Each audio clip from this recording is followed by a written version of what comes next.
কাজের কাজটা করে ফেলেছে মধ্য মাঠের তারকা খেলোয়াড় হোসেন। তবে নানি কিন্তু দুর্দান্ত সাপোর্ট দিয়ে যাচ্ছে হোসেনকে এবং তার সঙ্গে সুমনের মতো খেলোয়াড়রা। আহাত কিন্তু মাঝে মাঝেই বল তৈরি করছে দূর পাল্লার শটের মধ্য দিয়ে।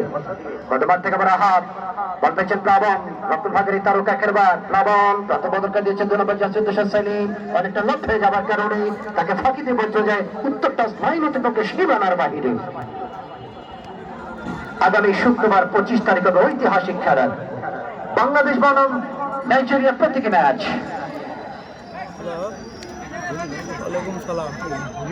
মানিক মোল্লা এবং বাদলের খেলা দেখার জন্য হাজার হাজার দর্শক উদ্গ্রীব হয়ে আছে তারা।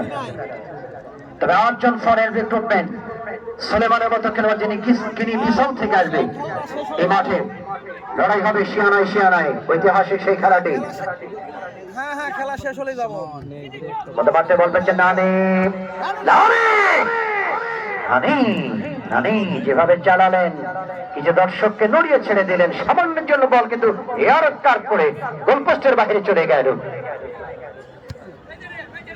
মধ্যমাঠ থেকে বল পেয়েছেন সেই জোড়া গোলদাতা হোসেন, তার সামনে একটা হ্যাটট্রিকে হাতছানি হোসেন থেকে সেলিম চ্যাম্পিয়ন দলের পক্ষে বাড়ির উদ্দেশ্য নানি লেফট সাইড থেকে বল পেয়েছেন নাতি আবারও প্রতিপক্ষের খেলোয়াড় বল পেয়েছে শিবন থেকে সুমন।